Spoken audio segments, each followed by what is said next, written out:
恭请大德圣顶，为此法会，济一切众生，请转妙法轮，教导我们如何了生脱死，离苦得乐，殊真无生。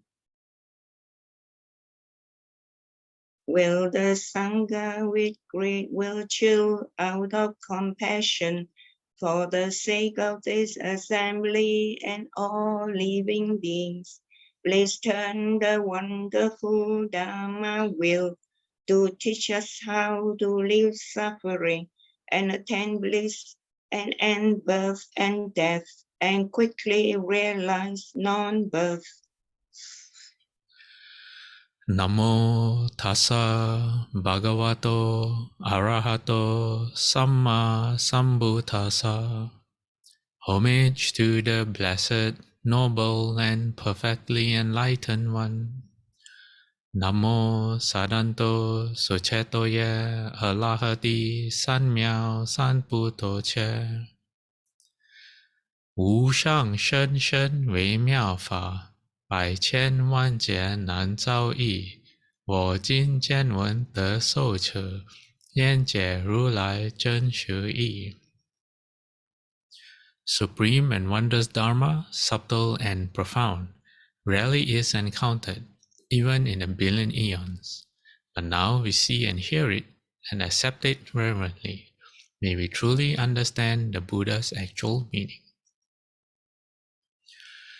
Namo, quelling disasters, lengthening life, medicine master, Buddha. Namo, quelling disasters, lengthening life, medicine master, Buddha. Namo, quelling disasters, lengthening life, medicine master, Buddha.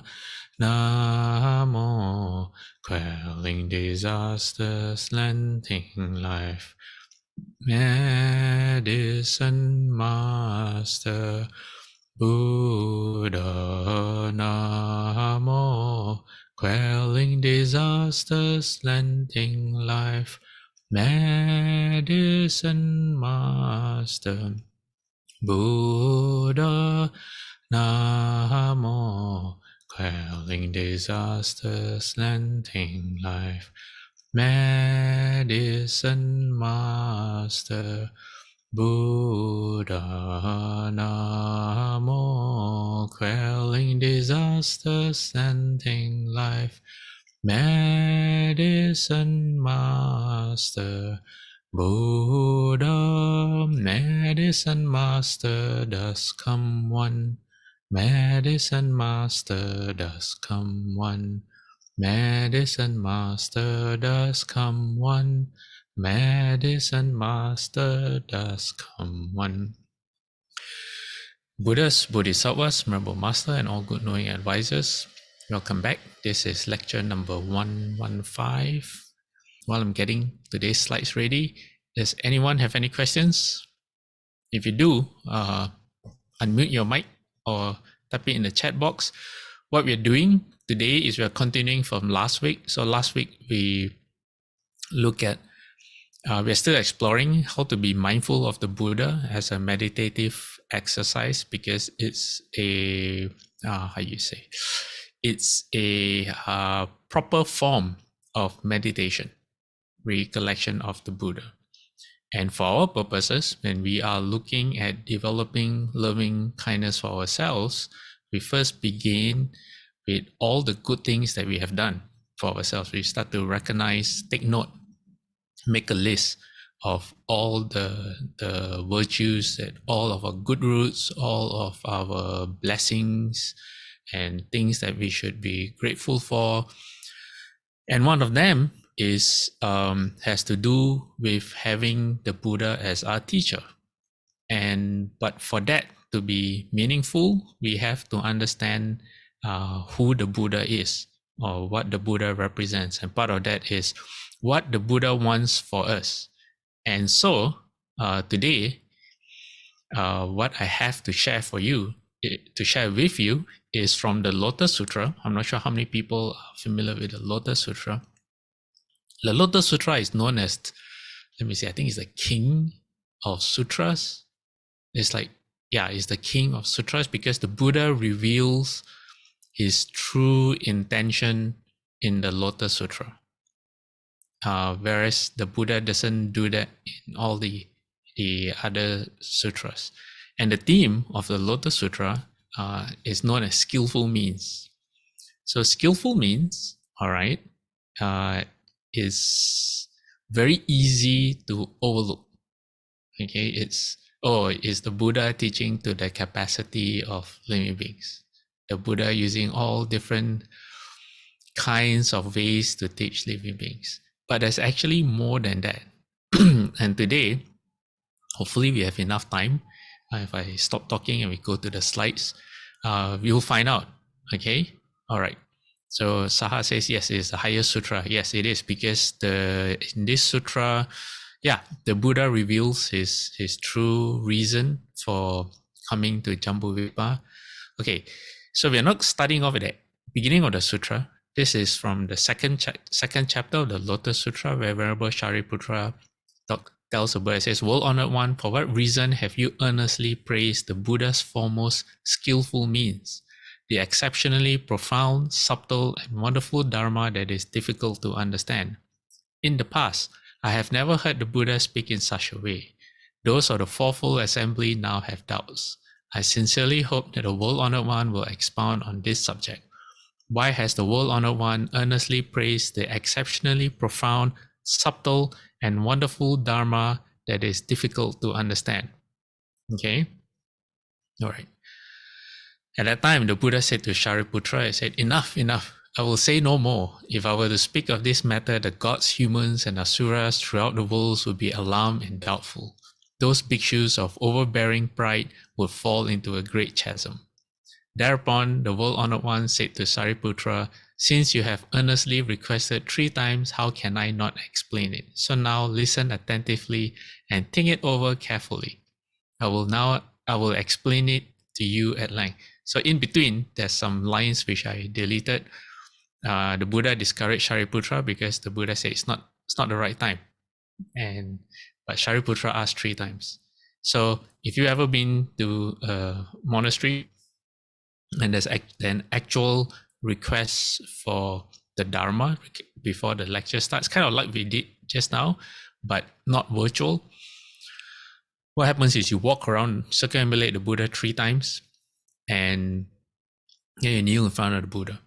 So this has its roots during the Buddha's time, where to show your sincerity, when you ask a question of the Buddha, you ask 3 times. So that's why sometimes if you ask a left-home person a question about the Dharma and you don't get a reply, it's because they may think that you're not sincere enough. According to our precepts, we do not reply to questions of the Dharma. We do not entertain people if they are asking for not sincere reasons. Say they want to argue or they want to prove a point, or they're trying to make you upset. So if they're not genuine, then you won't get a response. Okay, so that's where it comes from. All right.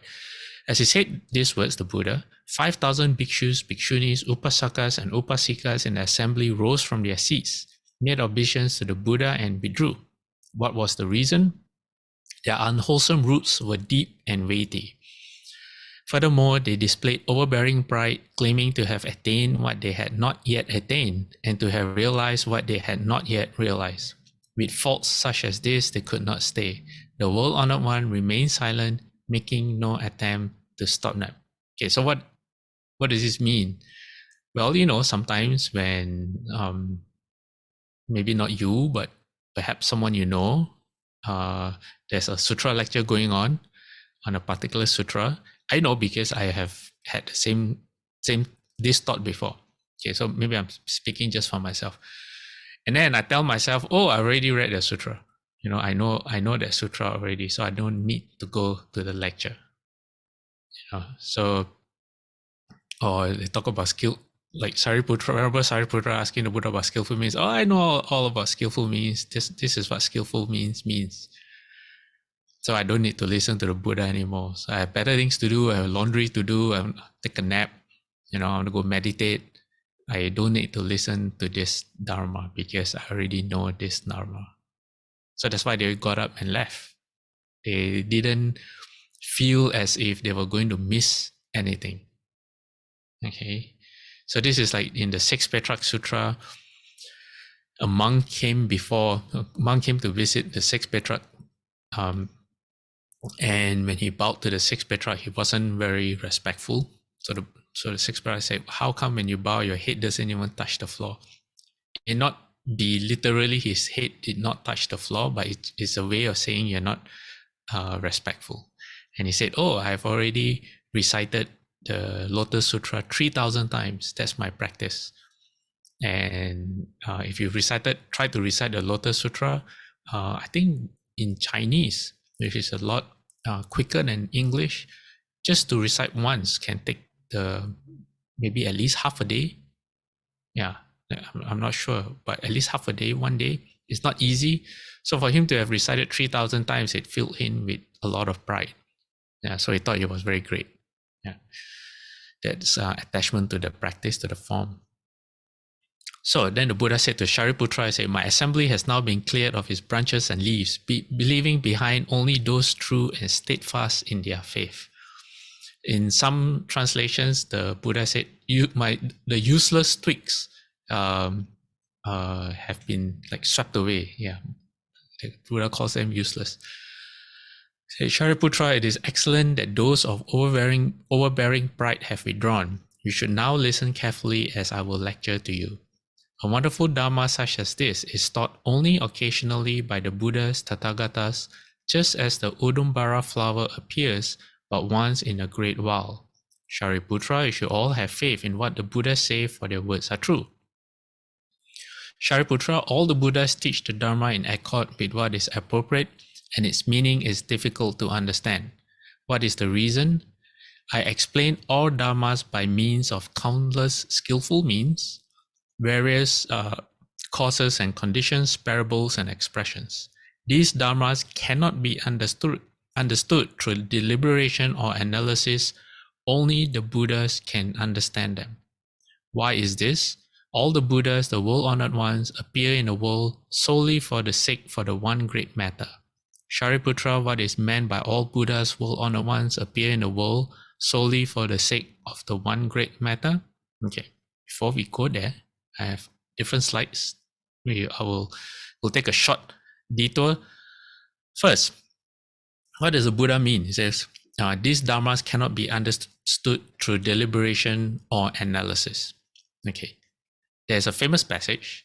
I'm not sure which sutra it comes from, but the Buddha says, I have not spoken a word of Dharma or Dharma. But that's not true, because we have all the sutras, right? We have all the sutras, and we have evidence that the Buddha came and spoke, and what he spoke is called the sutras, and all the principles are the Dharma, right? But in fact, if we were to use a metaphor, it's not what the Buddha taught us isn't the Dharma. It's the same as the Zen saying. It says the finger pointing to the moon. So you see someone pointing their hand to the moon, the Dharma is the hand and the finger pointing to the moon. The true nature of things is the moon itself. So the Dharma is not, the Dharma that the Buddha teaches us are just skillful means. They're part of the skillful means employed by the Buddha. Understanding the Dharma intellectually, mastering, and say you have memorized all the sutras that the Buddha gave us, you have memorized it, it's not going to help you a single bit. You may be very learned in the Dharma, learned. You may have a really good memory.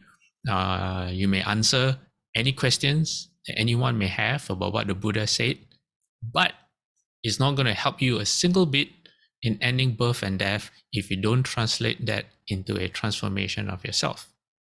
So which brings us to, okay, these two things.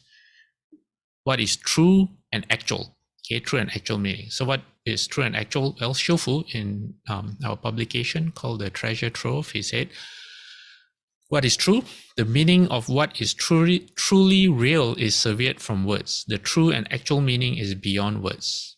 What is true cannot be said. It cannot be expressed. It cannot be described through duality because true meaning is not long, not short, not good, not bad, not correct, not incorrect, not right, not wrong. It cannot be thought of. It's inconceivable and ineffable.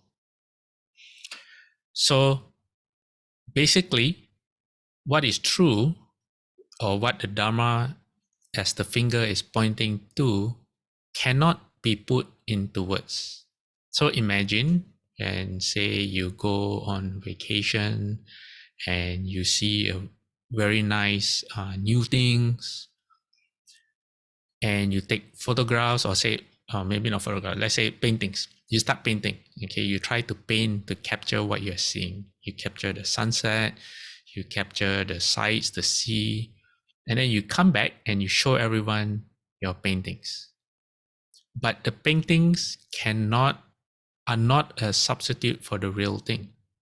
So basically, once you try to put the true, the actual, into something that us human beings within our conditioned state can understand, condition also means duality, they go hand in hand, then it is no longer true. It is no longer the actual. It becomes an image of the actual.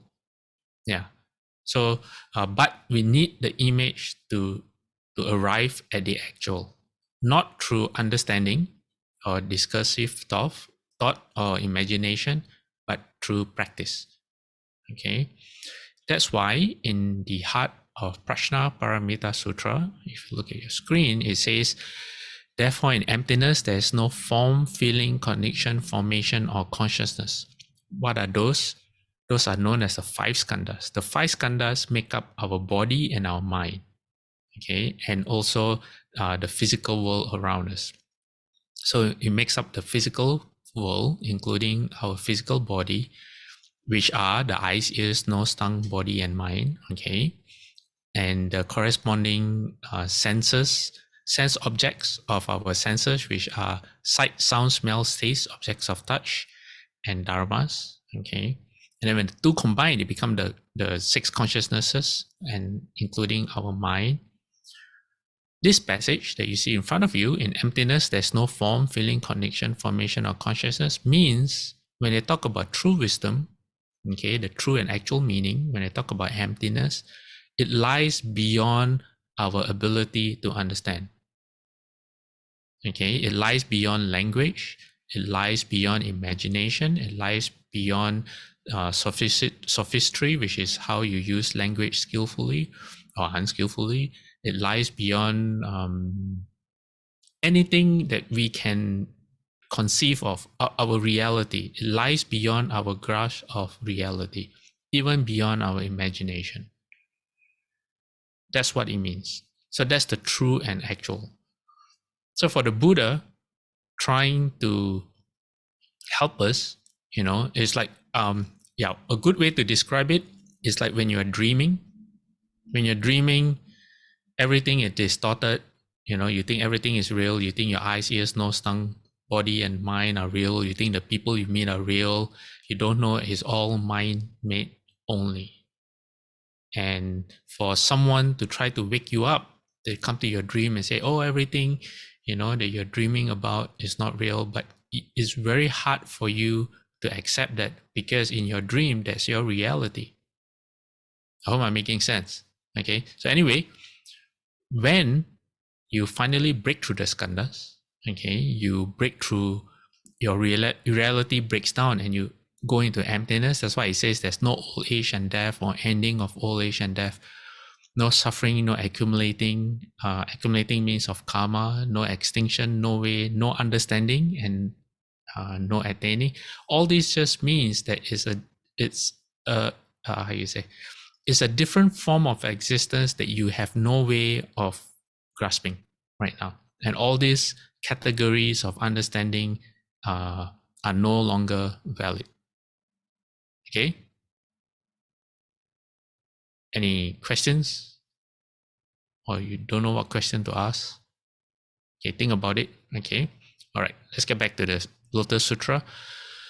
So the Buddhas, world-honored ones, appear in the world because they wish to lead living beings to unfold the knowledge and vision of the Buddhas in order to reveal their inherent purity. They appear in the world because they wish to show living beings the Buddha's knowledge and vision. They appear in the world because they wish to awaken living beings to the Buddha's knowledge and vision. They appear in the world because they wish to lead living beings to realize the path to the Buddha's knowledge and vision. Because the last one, okay, the lead, because you have to do the work yourself. The Buddhas cannot make you enlightened. They can do all kinds of things, okay, all kinds of skillful means, but at the end of the day, you have to do the work yourself. So that's what this means. But what they want is for you to see it all, for you to share in what they have. All right? Okay. Shariputra, these are the causes and conditions of the one great matter for which all Buddhas appear in the world. So they all appear in the world only for this reason, no other reason, okay? All Buddhas, the Tathagatas, intend to teach only Bodhisattvas. Everything they do is always directed to the purpose of showing living beings the Buddha's knowledge and vision and awakening them to that knowledge and vision. In other words, the only thing they want is for you all to become Buddhas, for everyone to become Buddhas. All right. So Shariputra, the Tathagatas or Buddhas teach living beings the Dharma only by means of the Buddha vehicle. There are no other vehicles, neither two nor three. Shariputra, the Dharma of all Buddhas throughout the 10 directions is also like this. So it says, anywhere you go, all the Buddhas that you can find in the world is the same. They all want living beings to become Buddhas. And in reality, there are no other vehicles. What other vehicles are there? Well, usually they talk about the 3 vehicles. Okay, the first vehicle is the Shravaka or the sound hearer vehicle. That's where the Theravada or the Pali teachings are kind of grouped under. And the aim, okay, if you read those sutras, the aim, the Buddha teaches people, some of it, if you're lay people, is how to get a good life, how to have a happy life, how to earn a good living, retain your wealth, and how to get good rebirth, and how to avoid the evil destinies. And then for monks, it is all about ending birth and death. It's all about becoming arhats. That's called the first vehicle, the arhat vehicle. And then the second vehicle is the Pacheka Buddha vehicle. That's to do, okay, so the first vehicle, the arhat vehicle, has to do with contemplating the 4 truths or the 4 noble truths. The second vehicle has to do with contemplating the 12 conditioned 12 conditioned are basically the way things are in the world, the nature of things in the world, the natural progression of everything in the world, including your thoughts, the way your mind works. If you meditate deep enough, you will figure out how your mind works, and then you break through that mind because you realize it's just a false mind. It's just part of the 5 skandhas. So that's the second vehicle, the Pacheka Buddha vehicle. Then the third vehicle is the Bodhisattva vehicle. So that usually when you hear the 3 vehicles, is this. But now the Buddha is saying that these 3 vehicles I'm teaching you is not real, because my real intention is for you all to become Buddhas. 1 vehicle only. These 3 vehicles are not true. They're not the actual. The true and actual is only 1 vehicle, the Buddha vehicle. So why is the Buddha saying this? Okay. Or why is it important that the Buddha makes this distinction? So Ron says, is ending birth and death not the great matter? Yes, but only for the Theravada, the Shravaka vehicle, the small vehicle. Yeah. All right, Ron. So ending birth and death is a great matter, but in the Shravaka vehicle, the small vehicle, that is the main. That's the only goal. That's the main goal. All right. Whereas the Bodhisattva vehicle is very different. The Buddha vehicle is very different. Okay. For the Bodhisattva and the Buddha vehicle, ending birth and death is just something that happens as you save living beings. It's something that it's like getting full. Yeah.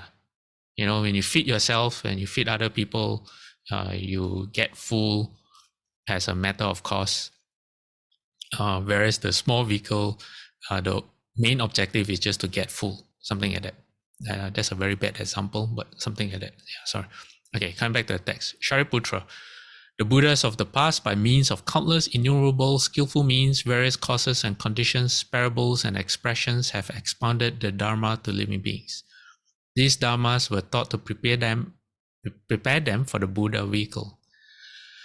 These living beings, having heard the Dharma from the Buddhas, will ultimately attain omniscient wisdom. Shariputra, now I too, knowing that living beings have all kinds of desires to which their hearts are deeply attached, teach them the Dharma appropriate to their intrinsic dispositions by means of various causes and conditions, parables, expressions, and the power of skillful means. Okay, I'm going to explain all this, like parables and expressions, in a short while. Okay, so we just move on here if you have any thoughts about that. Shariputra, listen carefully. The Dharma attained by all Buddhas is explained to living beings through the power of countless skillful means. The thoughts in living beings' minds, the various paths they have walked, their many interests and desires, and their good or bad karma from former lives are fully known to the Buddhas. With various conditions, parables, expressions, and the power of skillful means, the Buddha caused living beings to rejoice. At times, they explain sutras, the gathas, narratives of their disciples' past lives, stories of their former lives, and the unprecedented. They may also explain causes and conditions or tell parables, gayas, and upadeshas. So what are these? In the next few slides, you will find something. You'll find the Buddha use a term called the 9 divisions of the Dharma. I think that's the right term, 9 divisions of the Dharma. That includes parables, gayas, upadesas, stories of past lives. Basically what they are, 9 divisions, what you already know, the sutras. And gayas are the sutras retold in verse. Okay, so sometimes when you read the sutras, then you come to another section. It's kind of like a repeat. Not exactly, but in terms of the principles, they repeat it but in verse form. And then there's another type where the Buddha gives predictions, which is the Lotus Sutra has that of his disciples. Say in the future life, you be so and so Buddha, and so that's the third part. Fourth part, Gatha, is the Buddha speaking in verse only, poetry. And then number 5 are teachings that the Buddha gives without being asked. Okay, like the Amitabha Sutra. Without being requested, the Buddha sees it's the right time, the Buddha gives the teachings. And then there's another category that sutras that begin with the word, this is what the World Honored One said. Usually sutras begin with, thus I have heard, which is added by Venerable Ananda, because he memorized all the teachings of the Buddha, and when he began to recount them, he took on the appearance of the Buddha, and people were confused, like, oh, is the Buddha come back after his nirvana? And so he added the words, thus I have heard, as per the instructions of the Buddha, so people won't get confused. Then number 7 is Jataka, stories of the Buddha's past lives. Number 8 is called Vaipulya. Vaipulya is known as like commentaries, or not commentaries, expansions of doctrine. And number 9 are miraculous events of the Buddha. So basically the Buddha is just saying, okay, basically what this means is that the Buddha is a master storyteller. If there was ever a title for the greatest storyteller that ever lived, it would have been the Buddha. And I'm not exaggerating. Why do I say that? Well, throughout history, okay, there is no one other than the Buddha who just by listening to the Buddha, you can get enlightened. So wouldn't that get him the title of the greatest storyteller alive? Not alive right now, but greatest storyteller. Yeah. So you, just by listening to the Buddha, you have the opportunity to end birth and death. Okay. Moving on. Buddha says those of dull faculties who delight in lesser dharma cling to birth and death. Even in the presence of countless Buddhas, they have not walked the profound, wondrous path and are vexed by scores of suffering. For them, the Buddhas teach nirvana. I developed this skillful means to enable them to realize the Buddha's wisdom. Never did I say all of you will attain Buddhahood. I did not say that because the time to say it had not yet come. Now the time is exactly right. Hence, I have decided to teach the great vehicle. Okay, so from here, you can see that when the Buddha said, for these people, I teach them nirvana. This is has to do with Ron's question, ending birth and death. And who are these people? The Buddha says they cling to birth and death, and they have not walked the profound, wondrous path, and are vexed by scores of suffering. So the Buddha teaches the peace and calmness of nirvana, free of suffering, as a way to entice them to walk the path. But it's not the ultimate. Okay. So how are we going to understand all this and the slides as we go on? Okay, think of it this way. Think of, say, you, okay, the listener, you have a noble intention. You come from a village and you want everyone in the village, all the children in the village, to grow up and become doctors because it's the best profession in the world. You are a doctor yourself, okay? And you know how becoming a doctor can save a lot of people, can reduce their suffering, cure them of their illnesses. When mothers give birth, they can be safe because if you're a doctor, you know what to do. So that's your aim. Being a doctor is the best thing in the world, and you want everyone to become doctors. But the problem is you're dealing with all kinds of people. You're dealing with, say, you're dealing with little children, okay? And these little children have all kinds of different personalities. And if you tell them from the beginning, my intention for you all is for you all to become Buddhas, or to become doctors, sorry. First of all, they won't really understand what you're saying. They may understand, but they don't get it at all. They have no idea because they cannot grasp the idea of becoming a doctor and appreciating the skills of a doctor and how a doctor can help people. They may, but their understanding, like if they're less than 10 years old, they don't really get it. They may get a bit, but only at that level, So you can't give them too much. You can't say, oh, this is my end game for you. You're going to study how many years? Let's say you started at grade 1. Grade 1 is 8 years old, right? You need to study until you are 28? 20, how many years do you get to become a practicing doctor? By 28 years old? Okay, let's say 30 years old. Okay, 30 years old with housemanship and everything. How can you tell an 8-year-old child or a 6-year-old child that they're going to study for the next 22 years of their life to become a doctor? They've only been alive for those few years. Their priority in life is to figure things out, to have fun. They don't have responsibilities. To tell them those things would just either you're wasting your time or you scare them away. It's not, you can't how you say you won't be skillful if you were to do that. So what would you do?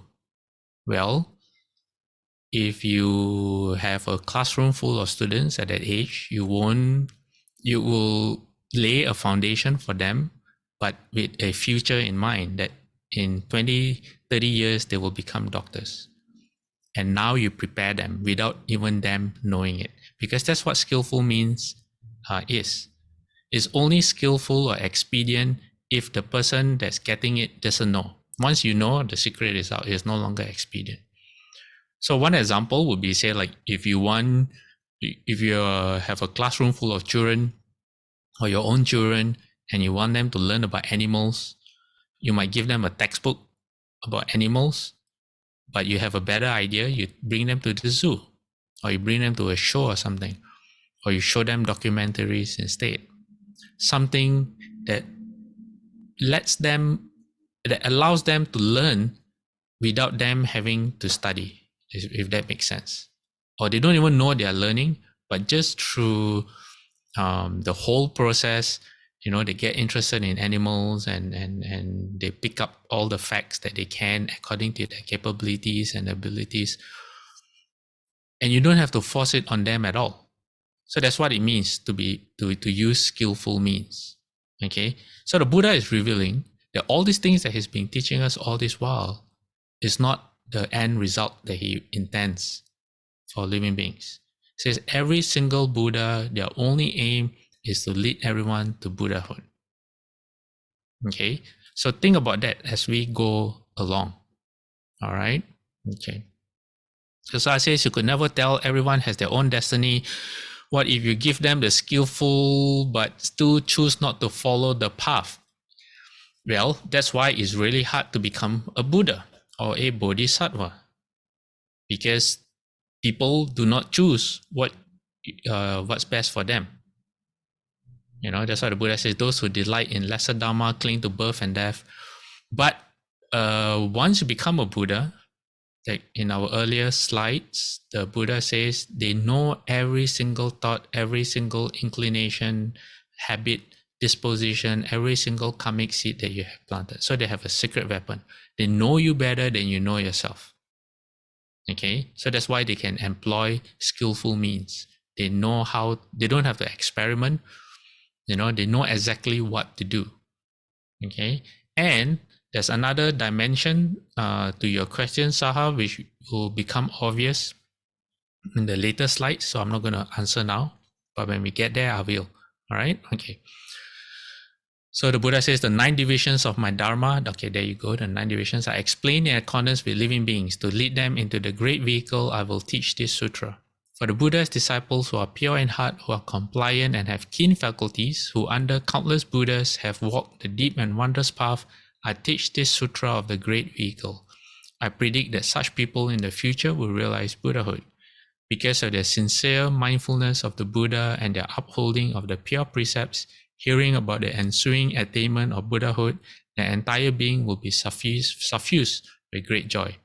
So if you're part of this group of people that the Buddha has just described, then right now you should have your entire being will be suffused with great joy. Because the Buddha says such people in the future will realize Buddhahood. Okay, all right. I, the Buddha, know their thoughts and practices, so I teach the great vehicle for their sake. If Shravakas are sound hearers, or the Arhat vehicle, or Bodhisattvas, hear this Dharma that I teach, be it but a single verse, they will without a doubt become Buddhas. Okay, so that's part answer to Saha's question. Okay, Shravakas or Buddhas hear this Dharma, be it but a single verse, they will without a doubt become Buddhas. So Saha may ask, what if you're not a Shravaka or Bodhisattva? Okay.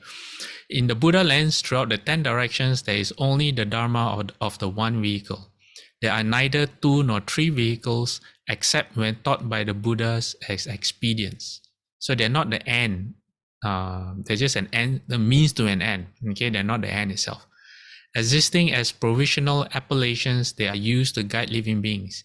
In order to teach the Buddha's wisdom, the Buddhas appear in the world. Moving on. Only the one is real, the 2 and 3 are not. So the 2 and 3 meaning the sound hearer vehicle and the Prachaka Buddha vehicle or the Bodhisattva vehicle all apply. Okay. Never will the Buddha save living beings through the lesser vehicle. Having realized the supreme path myself, were I to teach even a single being by means of the lesser vehicle, I would have fallen into stinginess, but such a thing could never be. So there you go. That's one motivation of the Buddha. It's like you get good food to eat. How can you bring yourself to give people inferior food when you yourself have good food to eat? The Buddha is incapable of doing that. His loving kindness for living beings, his compassion for living beings, to the Buddha, he cannot conceive after he cannot conceive that while he himself knows all this, how can he teach people something lesser? That's not a thing that the Buddha can do. So Buddha says, if people believe and take refuge in the Buddha, the Tathagata will not deceive them. He is free from thoughts of greed or envy and apart from the evils or the phenomenal or the conditional world. Therefore, throughout the 10 directions, the Buddha alone has nothing to fear. So the Buddha has accomplished what the Buddha has accomplished. You can't accomplish anything greater than that. So when you're at the top, when you have mastered everything, when you when you're supreme, there's no jealousy, there's no fear. It's not like you share with people, you get less. There's no greed anymore. So the Buddha is no longer bound by that. Okay, that's why the Buddha wants everyone to become Buddhas. Okay, so at this point, a related principle. Okay, we will move again, take a slight detour, and look at what are provisional and actual teachings again. And this is taken from the Sutra and 42 sections. There's a Sutra and 42 sections is made up of 42 very small, very short passages taken from other sutras, compiled into one sutra. So this passage is section 39. The Buddha says, students of the Buddha's way should believe in and accord with everything that the Buddha teaches. When we eat honey, it is sweet on the surface and sweet in the center. It is the same in my sutras. What does this mean? So Shufu says, we should believe and accept all the Buddha's sutras, whether it's Theravada. Okay, so we shouldn't discriminate between the Mahayana and the Theravada, the sudden and the gradual, or make judgments about which sutras are important and which sutras are not important. Why make so many distinctions? Shufu says, all of the Buddha's teachings as a whole do not go beyond two kinds, the provisional and the actual teachings. The provisional teaching is spoken for the sake of the actual teaching, and when the provisional teaching is explained in detail, it leads to the actual. Provisional and actual are non-dual. Students of Buddhism should not discriminate between the Mahayana and the Theravada.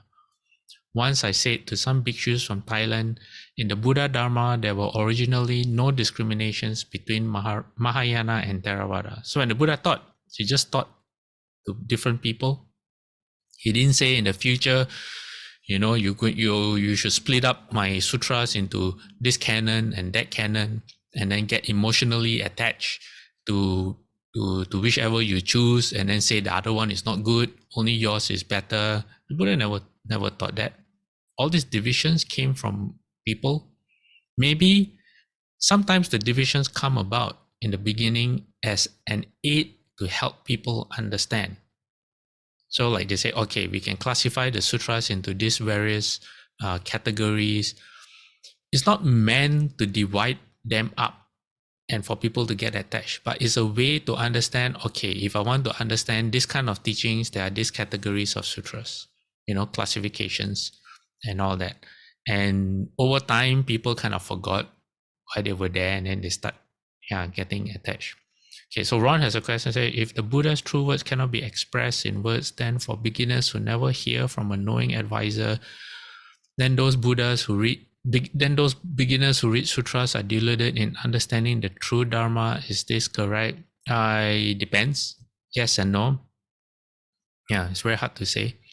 If they have good roots, then even like the sixth Petra, so good roots that he can't read. Okay, he's illiterate and never meditated. He was a firewood collector, very poor, and he heard someone reciting a passage of the sutra. I don't remember which sutra, and he got enlightened. And then he went to look for the fifth Petra. And one night, when the fifth Petrarch was explaining I think it was the Heart Sutra, to the future sixth Petrarch, he got enlightened as well. So and you have people like myself. Okay, so it was the Diamond Sutra. Yes, he heard the Diamond Sutra. Then you have people like myself. I read a lot of sutras. Almost every day I read sutras. And I'm nowhere like the sixth Petrarch.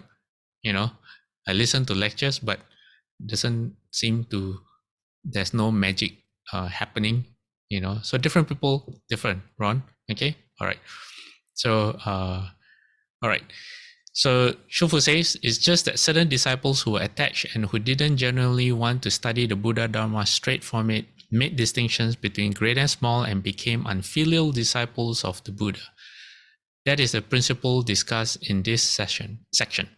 The Buddha said, students of the Buddha's way should believe in and accord with everything that the Buddha teaches.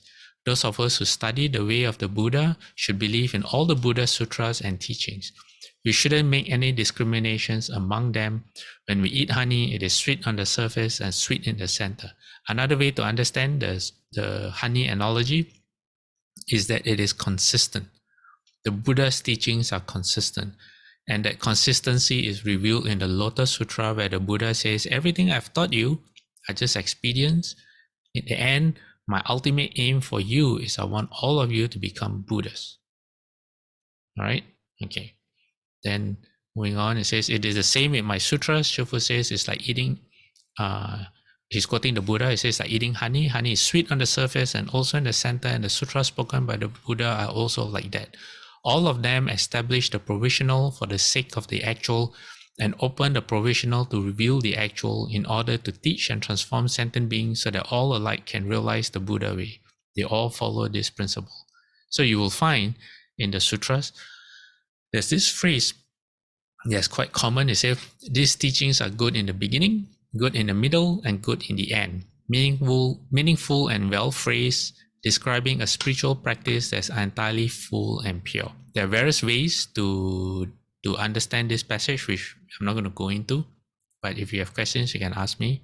Okay, so coming back to Ron's question and then to Saha's question, okay, in the case of the sixth Petrarch, he had very, very good roots. So all he did was he only needed to listen to a passage from the Dharma Sutra, and that activated his karmic seeds. All right. For everyone else, okay, who you don't have these good roots, or maybe you're not a transformation body of a bodhisattva, you have to break through the five skandhas. And the only way to do that, okay, like Kuan Yin Bodhisattva showed us the way, is to meditate. You have to calm your mind and be able to see through the noise of your mind. That's the only way. All right. So the sixth Petrarch in past lives would have meditated a lot. How much? Enough so that in that life he didn't have to meditate at all. That's how much. Okay. All right. So Saha said, is it true if you read the Lotus Sutra, you can become a Buddha yourself in the future? Yes. The answer is a big yes. How big? Okay, let's find out how big. Buddha said, Shariputra should know that in the past I vowed to lead the multitudes to be identical to me. That vow made long ago has now been fulfilled. Teaching all beings, I have led them onto the Buddha's path.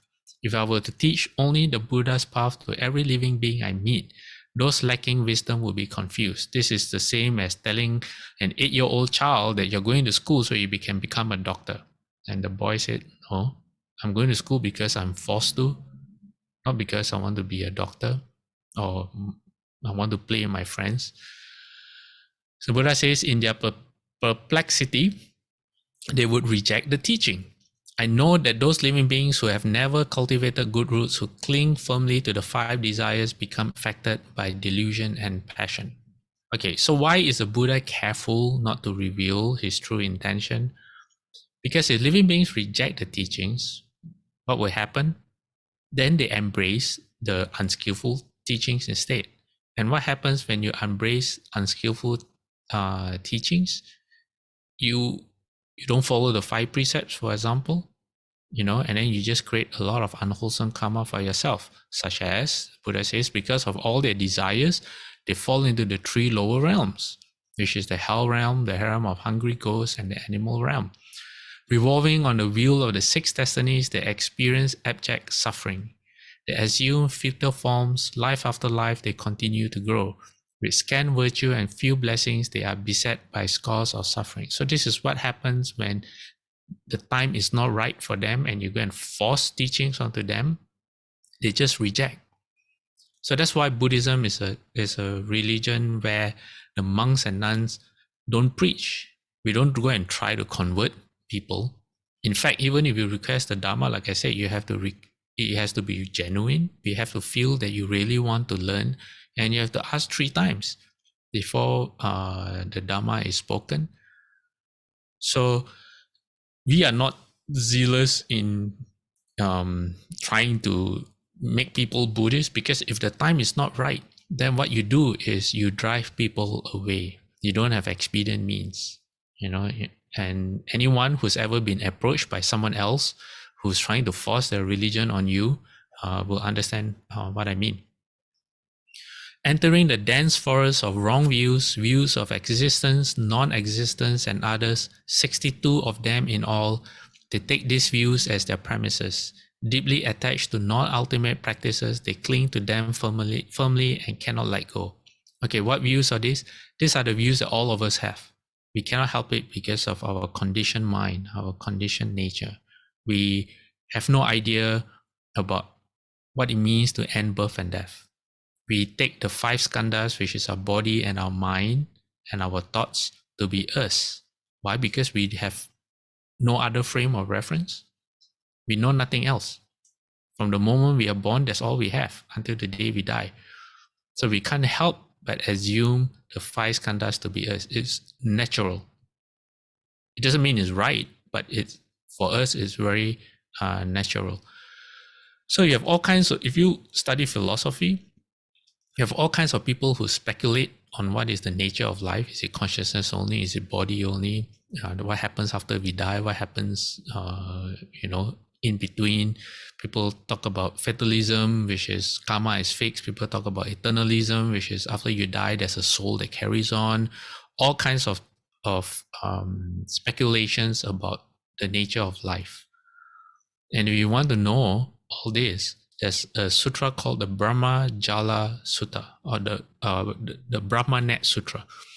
It is not the Brahmanet Sutra that contains the Bodhisattva precepts. This is another sutra. If you look up Brahma Jala Sutta, the Buddha outlines all the different wrong views that people can come up with their fancy imagination about life. And part of it is what I shared with you in previous weeks about how the Vedas, how the Lord Brahma as the creator of all beings came about. Because someone from that heaven died, got reborn as a human being, forgot everything, cultivated their mind, they meditated, and they recalled just one past life. Just one past life they could recall. But that past life was about them being in the Brahma heavens with Lord Brahma. And that's how the religion spread. That's the roots of the Brahminic religion. Maybe I said that right. Yeah. Okay, so we are running out of time. Let me see what slide this is. Okay, let me just show Saha an upcoming slide. So let me see. Okay, here we go. Okay, I'm not going to read it all, but I'm just going to explain. The Buddha is talking about people who make stupas from using precious gems and wood, right up to just heaping a mound of sand together. Okay, the Buddha says, people such as this have all realized Buddhahood. And the next line, people who for the sake of the Buddhas created various images sculptured with myriad characteristics have all realized Buddhahood. What else? You use the 7 treasures to make Buddha images. You paint an image of the Buddha. Okay, like I know Isabella is going to paint pictures of the Buddha. She has painted Bodhidharma. She shared with me, very nice. Oh, let me share. Yeah, maybe how to share. Okay, in the meantime, while I wait for that, okay, let me show you. This is when you paint an image. This is Isabella's painting of Bodhidharma. Okay, so you do something like this, all right? And the Buddha says, children who have played with straw, stick, or brush, or even with your fingernails, you draw images of the Buddha. Buddha says, all these people have realized Buddhahood. Then the Buddha goes on to say, if you ever been to a temple, you offer flowers, incense, you sing a praise to the Buddha, of the Buddha, you ask others to play music as an offering to the Buddha, you put your palms together with a sincere heart to the Buddha. The Buddha says all of these people have realized Buddhahood. The Buddha didn't say they are going to realize Buddhahood. The Buddha says they have all realized Buddhahood. Now, this is a bit difficult to understand. Why? Because you may have done all these things, but you haven't realized Buddhahood, right? But from the Buddha's point of view, what the Buddha means is when you plant that seed, the Buddha can see that that seed being planted is going to ripen in the future and is, the Buddha can trace between the seed that you plant from the initial point to the end where you end up as a Buddha. So it's kind of like, it's kind of like you want someone to become a doctor and he's still a kid, right? And then you take the child to, say, a hospital, and the child is able to observe the doctors saving people, and then you can see in the child that something has been activated, a seed has been planted. The child is like, the eyes go wide, is so impressed, and the child says, oh, I never knew a doctor was such a great human being, and from then on, as the parent, you can see how the child never lost that seed. The child may get distracted, sometimes the child may say, oh, I want to be a badminton champion instead, or something like that. But then one day when the child is old enough and has a decision to make, what should I study after school, after secondary school, and the child says, I want to learn medicine.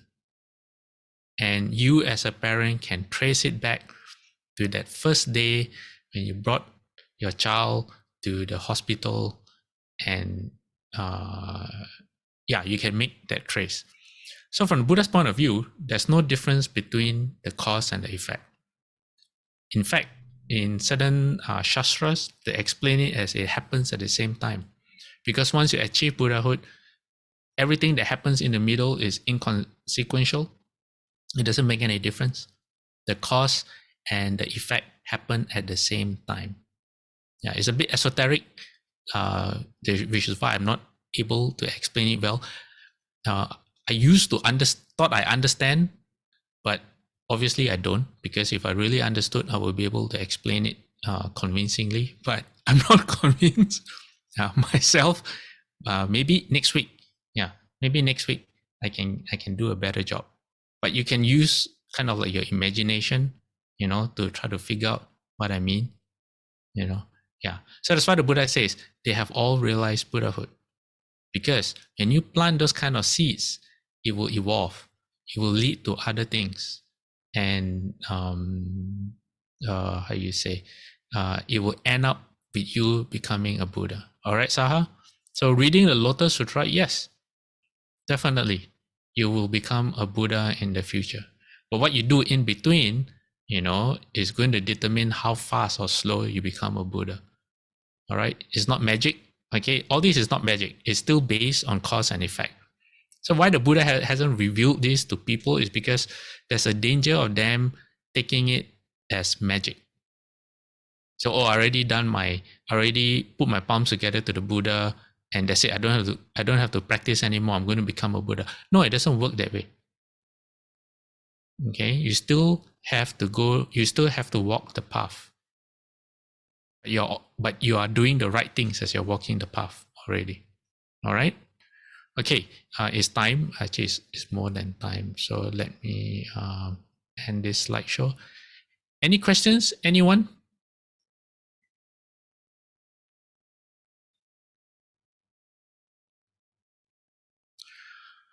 Okay, so maybe next week, if it's not clear enough yet, then the lengths that the Buddha goes through to lead living beings to Buddhahood will become more clear. Because in the Lotus Sutra, in the next chapter, which I haven't even finished the slides for today yet,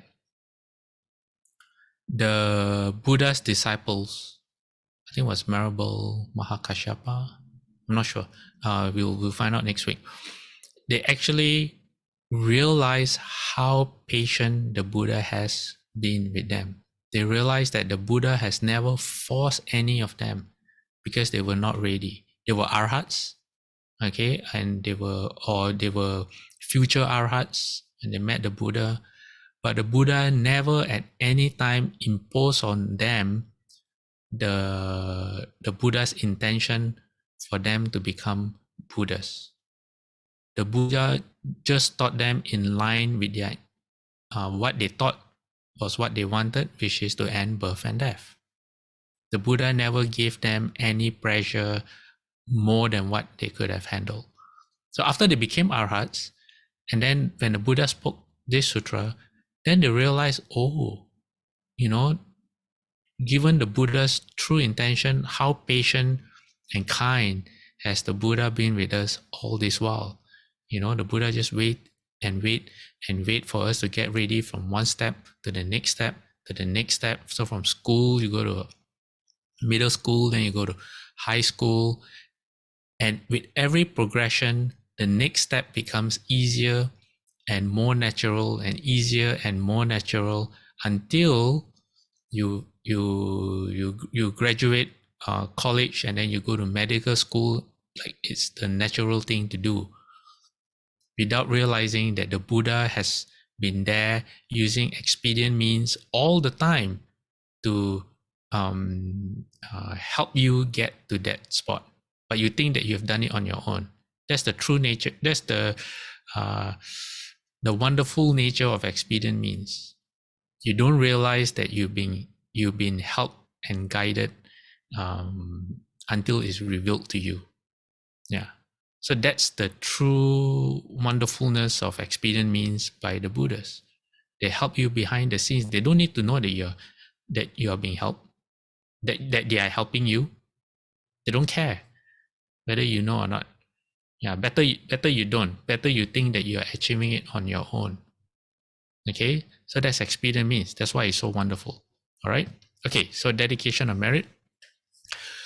May every living being, our minds as one and radiant with light, share the fruits of peace with hearts of goodness, luminous and bright. If people hear and see how hands and hearts can find in giving unity, may our minds awake to great compassion, wisdom, and to joy. May kindness find reward. May all who sorrow leave their grief and pain. May this boundless light dispel the darkness of their endless night. Because our hearts are one, this world of pain turns into paradise. May all become compassionate and wise. May all become compassionate and wise. Okay, let's do 3 bows to the Buddha. Second bow. Third bow. Half bow. Bowing respect to the Venerable Master. Second bow. Third bow. Half bow. Okay, Amitabha everyone. We'll see you next week. Thank you, Fasher.